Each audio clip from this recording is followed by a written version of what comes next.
All right, so I am now in chapter 10. Yep, chapter 10.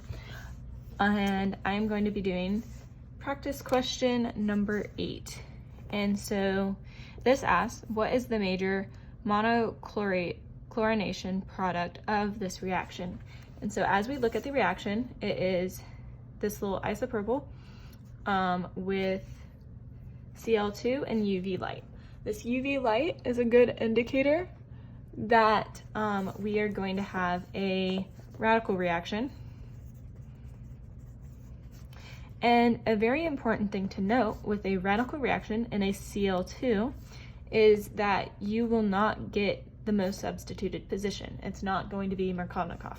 If this was Br2, then it would be in the most substituted position, but because it is chlorine, it's not as selective, and so it will not result as the major product being in the most substituted position.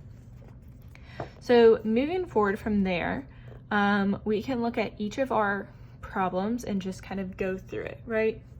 So if we look at answer choice D here, I did not mean to circle that, ignore that. As you see here, the chlorine atom was added to the radical reaction occurring here, in which it's not going to do that because it, like I said before, chlorine doesn't always go to the most substituted spot. And so that is not going to be right. And the radical is actually going to occur here. And yeah. But anyway, so moving on to C, as you see here, we have our little propyl group. And then on top of that, we have the chlorine connected, and it is not in the most substituted spot. So this is probably our answer right there. As we move on to B, we look at it and it has the right number of carbons because you go 1, 2, 3, 4, 1, 2, 3, 4. However, the connectivity is not right, and so it cannot be B. And then lastly, looking at A, this is wrong for multiple reasons, but primarily if you count the number of carbons, you should have 4 carbons, as I already mentioned, and this question only has 3.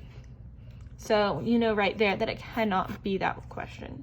And also, unless there is excess Cl2, you're not going to have 2 Cls added on to the reaction. So that ends with the question answer is C.